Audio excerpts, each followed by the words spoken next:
Hey, everybody, and welcome to an episode of Dog Talk. Tonight, August, what is today? Let's see, the 18th, August 18th, we have a new guest. Her name is Erica Boling PhD. She is going to be talking to us about canine fitness, online dog training, and many, many, many more things. She's actually one of my inspirations and my coaches. So without any further ado, I want to bring on Erica Boling, and she's going to be talking to us about so much more. So Erica, please do us a favor and just go ahead and tell everybody a little bit about who you are and your company.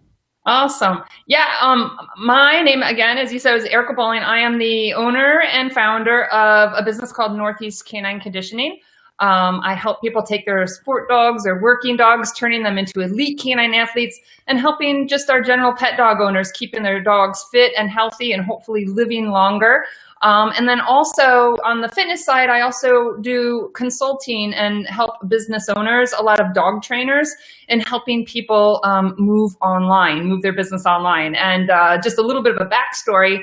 Before I launched all my canine stuff, I was actually a professor, a tenured associate professor of education at Rutgers University. So what I did was I took my passion for dogs, my passion for canine fitness, my knowledge and expertise and passion for online teaching and learning, and I wrapped it all together and created an online academy called Northeast Canine Conditioning Academy. So brought all my loves together. That's awesome. So I know some of you guys are probably wondering how me and Erica met. Well, it's as simple as this. COVID-19 hit, and I was wondering how and what I was going to do. So like anything else that we talk about, sometimes you have to seek out the coaching advice, the information, and the people you need to get you over that hump. So I was blessed enough to go ahead and stumble upon a program that she had put together with somebody else, and I immediately purchased it. And I want to say I got through the first week. I think really soon. It was a week, 1 week into it. If that, right? Okay, so I got into about 1 week of this program, and nothing bad about the program. It wasn't like I'm got into 1 week. I'm like, this is BS. I was actually so impressed with it, but I also knew that I needed more than what was going to come through this program, and I'm extremely impatient, which means I'm guaranteeing you guys with your dogs at home are probably the same way. So I immediately start digging in, trying to find out more information. And me and Erica got hooked up, and sure as heck, we teamed up. I don't even know how to really describe it, but if it wasn't for her, Dog Owner University probably would not be born to today.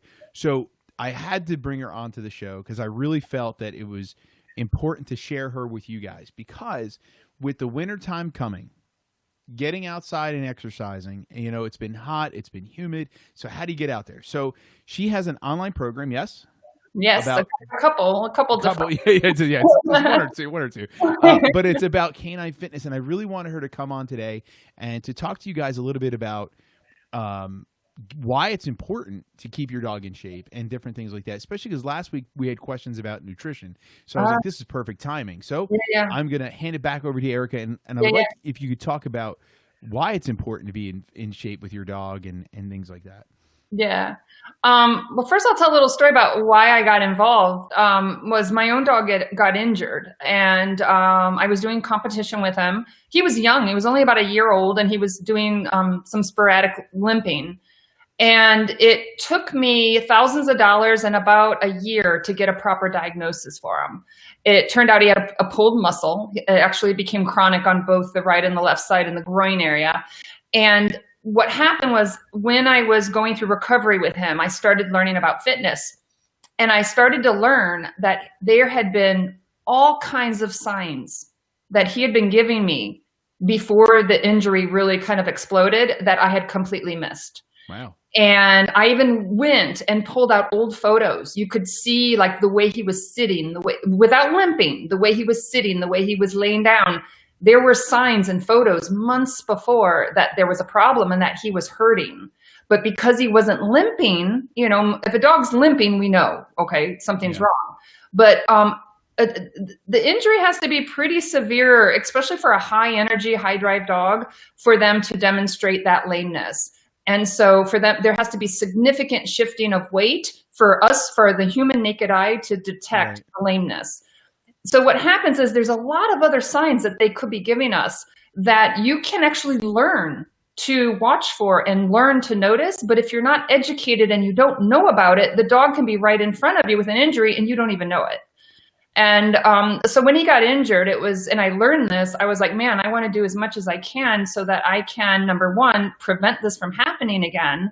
And number two is I want to learn how to pick up these subtle signs, earlier, so that I'll say, hey, let's rest for a day or two and then go back, versus let's keep, working and training. And then my dog ends up, we literally lost about a year to our training and competition for recovery. Wow. So if I had caught it earlier, it could have been the difference of resting him for a few weeks versus we lost a whole year. So now with your program, I'm assuming you've taken all the stuff that you've learned, put together, and you put it online. So I'm assuming that in your program, you're talking about how anybody can learn how to find these signs. They can show that kind of stuff. So is it something that is it going to be easy to learn? Is it something that tell us a little bit about how the program gets me there? It's in two of the courses. It's the very first module, the very first group of lessons they get. And it teaches people what I call the critical eye. And it teaches you basically how to look at your dog differently and what to look for. And I literally can go and teach a 1 to 2 hour workshop, and people will walk away and say, oh my gosh, Erica, I will never look at dogs the same way again. So it doesn't take, there's a progression of getting better and learning all the ins and outs, but I literally have people, I can think of about 3 or 4 people in my program. They took the first module, like the first 3 lessons, and they messaged me and said, oh my gosh, Erica, I think my dog is injured. They took them to the vet, and sure enough, the vets were amazed that they actually had picked up on these subtle signs. And I had students picking this up in like the first 3 lessons of the course. Wow. Yeah. Now, with regular puppies, is there a certain age that you would recommend getting into something like this, or is it so should people take? Let's go like this. Hey, we don't have the athletic dogs. We're not doing the sports. We're not doing certain things. So hey, I have a house dog that maybe I like taking hiking. Is it more beneficial to do certain exercise at home? Do you do that would be beneficial for the hiking, preventing of injuries, or better yet, this is something that comes across a lot, is hip dysplasia. Yep. With the canine, with your program, do you show different stretches and exercises that would you go through that? Yeah, and we know the puppy stages, and while they're still growing, is very, very important. If you do too much of the activity, you can actually create issues, cause more problems if a dog has a tendency for hip dysplasia. When they get older, there's actually some research studies that show, and I've actually, it was some early research by the University of Pennsylvania, Penn Vet Working Dog Center, and they actually showed x-rays of the hips. And they had a group of dogs before and after a series of fitness programs. Not every dog, but some of the dogs in the x-rays, you could actually see improvement of how that ball and socket joint, of how those bones kind of sat together. Wow. And so it's huge in what can happen. Not every dog's going to be guaranteed to see improvement, but they did see in the older dogs how a fitness program helped them. With the younger dogs, the importance of fitness is there are definitely things we want to do. We don't want to bubble wrap our puppies. They need activity to grow healthy for the bones and the muscles. But a lot of people do too much too soon with puppies. And depending on what you're doing, it could create injuries. It can even cause deformities. You can have a lot of problems down the road if you overdo it. So the general rule of thumb, we have a whole, modules and lessons on this, but kind of a general rule of thumb is you don't want to do any kind of just structured fitness, strength training, repetitive, high impact jumping activities, no taking your dog on a bicycle ride for 5 miles, none of that until their growth plates are closed. And that varies from a year to a year and a half for some breeds. Okay, I was about to ask you, so is there an age gap? So hey, just a quick reminder, anybody that's watching and listening right now, if you have any questions for Erica or myself, please feel free to throw them in the comment section below. We can see your comments, and that way we can go ahead and answer any questions you may have. but now you said it's about a year and a half. Is it certain breeds that take longer Yeah. versus older ones? So like, I guess one of the things that was popping into my head is, with winter coming, people tend to, isolate more. Do you provide exercises or something that would be beneficial for the home? And what about mental stimulation? Does it provide mental stimulation? Because I always like to joke and say there's no such thing as a tired athlete, right? So obviously, if they're in tip-top shape, are they going to become more of a nuisance in a sense of wanting to burn, or is it going to be more that they have something to look forward to and work through that? Well, definitely there are exercises. I mean, you can't go out and, run 3 miles in the house unless you have a treadmill or something like that. But there are definitely exercises and things you can do in the house. Like I can do some strength training exercises and give my dog a full body routine, shoulders, hindquarters, core, strength. I could do it in like 10 minutes, 10, 15 minutes.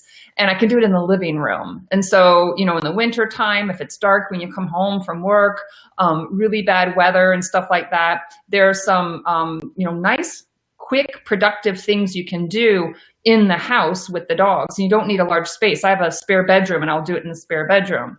And definitely the exercises and the things, especially if you start bringing in some of the fitness equipment and stuff, is it can help dogs environmentally. Dogs have, we've seen dogs that are kind of rescue dogs that are nervous, that they're not real solid environmentally, to develop more confidence and more security whenever they're going through these exercises. And most definitely, as you're teaching them different exercises, there's that aspect of training. So there is that mental stimulation as they're learning new ways for the two of you to communicate together.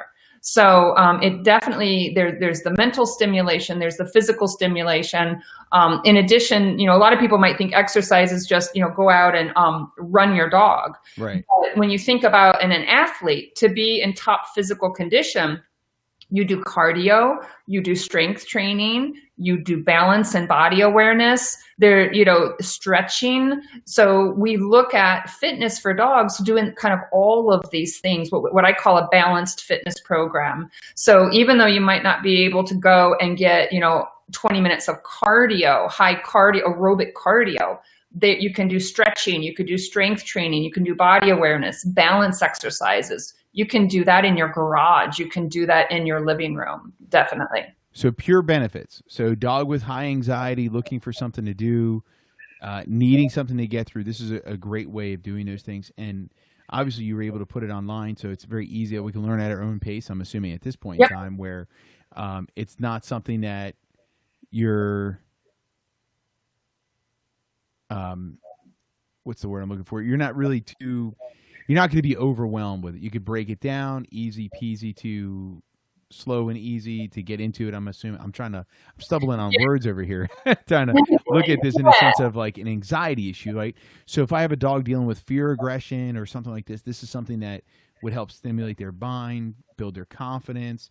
And then I guess as me as an owner taking the information and teaching it to the dog, it's going to build a relationship. Yeah. Yeah, so that's really good stuff. Now, on your Facebook, I got to see your dog had a really awesome harness, and it looked like he was pulling you up a hill. Is what it looked like to me. So I'm assuming that's something he got built up to. I don't know what he was pulling. I just saw him in the harness, and that he was pulling me. He was pulling you up a hill. Okay. Yeah. I love talking about this because there's a group of sports. They're not as common in the United States. It's growing, but it's more popular in some countries in Europe, especially the kind of Nordic countries and Denmark, you might see Finland and Sweden and Norway, but it's dryland mushing. So it's what your dog does is you put them in a mushing harness, and instead of attaching the dog to a sled, you can attach it to yourself. There's a special belt you wear that sits low on your waist so that when your dog's pulling you, it doesn't pull your lower back. It's actually on your pelvic area, right? Okay. It's called canicross. And they actually have races. They have world championships with this, where the people are running. The dog is attached to running in front of you like a sled dog, and they're pulling you. I love it because you run faster, and and it's an amazing bond with your dog. And then you can also, they have bike joring, it's dog-powered sports. So dog-powered, it's like the dog's pulling me, the dog's pulling a bicycle. That's bike joring. They have ski joring, where you attach the dog to you on skis if you're good at skiing, cross country, not downhill. Wow. Yeah. Like, it's an amazing to hear about there's a ton of sports out there for different, I guess, enthusiasts to get into it. Yeah. And really get with your dog. Now, like you say, with yours, you're out there. So something I'd like to bring up is the fact that it seemed like your dog, he got sick and had a very fast recovery to then be pulling you down the road. So, I got to say, like, so it had to do with the fitness stuff. I mean, there's no way. I mean, the recovery was fantastic, and I saw him getting right back out there, and he's not a young. No, he's going to be what's today? 18. He's in about 4 days. He's going to be 11 years old, and wow. And I've been keeping him downstairs. He's had some mobility issues and deterioration of the spine. And I've been real religiously trying to get him out, 3 days a week to specifically build up his strength and cardio. And I was setting up to come talk with you, and he snuck up the stairs. I'm like, what are you doing up here? And I had to get his harness to help him downstairs because I was worried he was gonna, he's been having a little bit of problems. But yeah, he's just been doing amazing. But he had surgery for bloat, major surgery. We thought we were going to lose him. Let's see, June. I guess it's been about 8 weeks ago. Wow. Oh yeah. Today it was June. It was June 18th. Exactly 2 months from today. That's crazy. It's just the level of recovery from something that normally takes a dog's life. I mean, it's to think about something like that most people don't even catch. Bloat, they lose their dog. It's a major thing.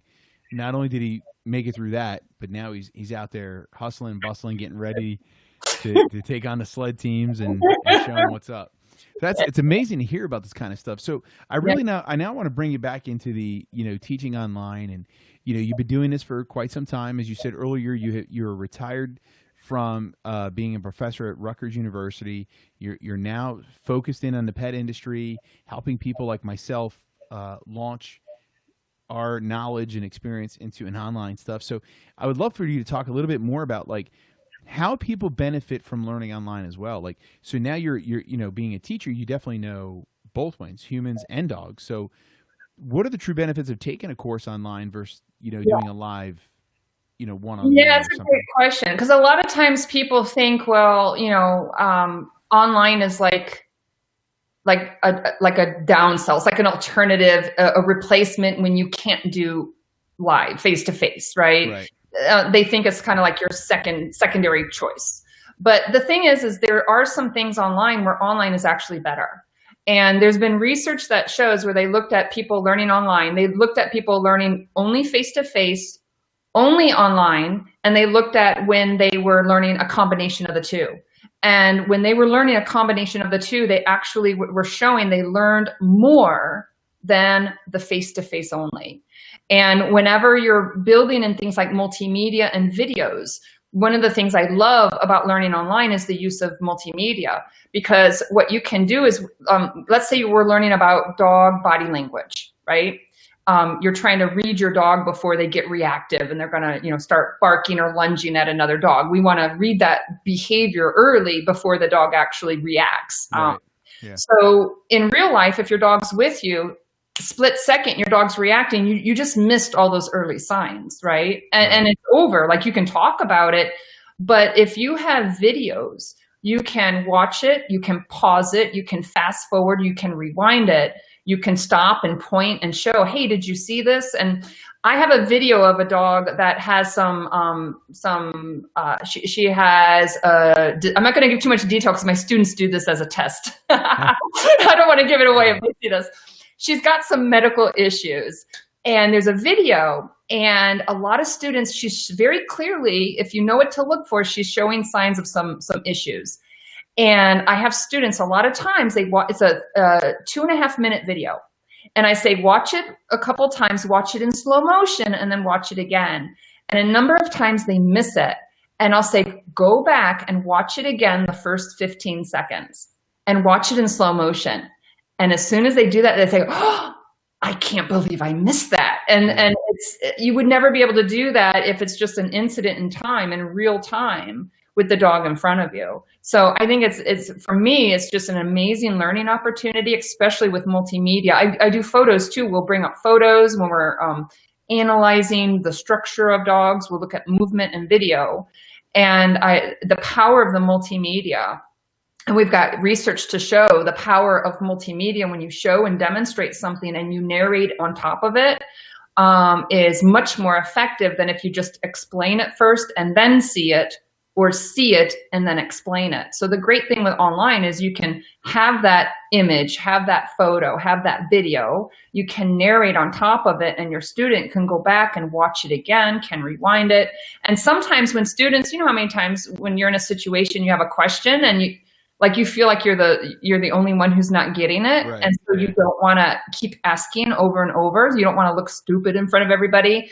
Well, when you're online, you can go back and you can rewatch it as many times as you want. And so there are a lot of really powerful benefits to that. And then also it's online, you learn at your own convenience. I'm a night owl. So I can go and watch and learn stuff at 1:00 in the morning if I want, and so it fits into my schedule. I can go out, like yesterday, I went out kayaking for 3 hours in the middle of the afternoon, but then I can go online and do my studying and my work, and I can work that around my schedule so that I can make better use of, hey, the rain stopped, let me go get my dog out for some exercise. I'll study later tonight on the computer. Now, one of the other benefits that I found personally. So obviously I took your online course. I took 2 of your online courses now. So I took the first one where we met. I took another one called Canine Jumpstart, which is jumpstarting your business and things like that. So it's definitely a learning experience for me. I really enjoyed it, got fired up, really pushed me over the edge. But there's one little thing that I felt that was truly beneficial, which was coaching. Obviously, people that watch this show, you might watch my show called Stuck in the Truck on Wednesdays, and it's a really fun thing where I just give you tips, advice. I myself do coaching to where I help other people. And one of the things that's funny about it is that I believe as a coach, you need coaching, and it's in your case, I brought you. I hired you. You came in as a coach. I'm very grateful for every moment I've had. But one of the coolest things that I found is that it's not only that you made me into get my online business, but you've show me how to be a better coach and how to do different things. And one of the cool things was showing people this thing called WeTransfer, where you were able to send the videos of the live. So like you were saying, you were able to rewind, go back. So one of the neat things was showing with the online training, you're able to upgrade, right? With your programs, you can even upgrade the work coach with you. Yep. Right. So that way so I ladies and gentlemen, I did not do the athletic program. I'm not. There's still time. You can still go in. I'm good. As I said, I'm the tired athlete. I like to sit on the couch and watch the others. I'm the coach. I'm the coach. I'm the general manager or whatever. But yeah, it's one of those things like where I wanted to bring up is that, upgrading into a coaching thing is definitely one of those things. So if you're a little nervous, you're like, well, if I'm going to learn an online program, I'm not going to get everything out of it, because I have met people recently that have taken online courses and they download it. It's like a podcast. They listen to how to do it, and then they try it. It works a little bit, but then they fall off. So I do believe there's a second part. And with your experience, obviously I'm new into the field, but with your experience, do you feel that the clients get a lot more out of the coaching upgrade because of the fact that you got the motivational factor? But I know with us for Dog Owner University, we're having it where people can send us videos of their dog to get critique, to figure out what their loophole is. I'm assuming you're doing the same with the fitness. You just said you have a test coming up for one of your students, right? So so I'm assuming it's there as well. Yeah, for the one-on-one, I see a number of different benefits. Number one is that it fast tracks. It puts you on the fast track for learning. Like the people that do the one-on-one and get the mentoring and coaching, like sometimes they're getting through stuff and learning it 4 or 5 times more, faster than the people who don't get that extra help. Also, it's very personalized. So some people may have a really unique situation that you can really, kind of nip that problem in the bud when you've got that one-on-one support along the way. And then also I have some people that will go into my high-end coaching programs and they're like, I need the accountability. They're like, I know myself. And they're like, I know that I need the accountability, and I know that if I'm going to meet you in 2 weeks, I'm going to do the work. And so, so that accountability and the follow through is also a part of it. And part, that's the motivation also to people start, you know, they might be really excited, but then when you're in the middle of a program and, you know, you got family stresses and work stresses, it's easy to get distracted. Yeah. And so, when I do the coaching, I find also a lot of people really benefit from having a coach to help kind of prioritize things, and kind of when you're like all overwhelmed and like, I don't know where to focus, to just bring it down and make it very clear and say, focus on this between now and next week. Right. And it takes a lot of stress away, and then it gives you clarity. You're focused, you're going to get more done, and just life is easier. It always is when you have somebody just to let you know this is step one. Master it, go to the next one, you know, because we're always in a rat race to get ahead. So, you know, like I said, we're getting close to the end of the show. So I wanted to tell everybody, like at the bottom of your screen right now, we have her two websites. One is northeastcanineconditioning.com and the other is caninefitnessquiz.com. So now that I have it posted, I just told you everybody what it is, but obviously there's two of them. So what is the difference? Why do you have two of them, and what can they benefit from either or? So the Northeast Canine Conditioning, and make sure you put the letter K in the number 9. Northeast Canine Conditioning is my website, and you'll see there that we've got a canine peak performance program. We have a mission ready canine program. We have our very comprehensive elite canine athlete program that leads to certification in fitness. We're actually starting enrollment right now. And also some of the business support that I provide. If you go to the Northeast Canine Conditioning website, you can read about some of the programs and also download brochures about the programs. The Canine Fitness Quiz, and that's the letter K, the number 9, caninefitnessquiz.com, is a really nice little, it's like a little self-assessment. And it's a quiz that asks, I have a lot of people and they'll be like, oh yeah, I'm really good at fitness. I know about canine fitness. And they take this to kind of check their own knowledge, like a little self-assessment, and they'll go, wow, I didn't realize there was so many things in these components of fitness that I didn't know about. And what it does is it breaks down canine fitness into categories, and you score yourself on like a sliding scale from like how confident you are in your knowledge, and it will email you your results by the categories. So you can look at the scores and see what are your strengths and what are the areas that you might want to, you know, work upon to get better at in the area of canine fitness. So it's just a nice little kind of a self-assessment that you can take for yourself to get a sense of, you know, what's your canine, I call it your canine fitness IQ. What's your canine fitness IQ?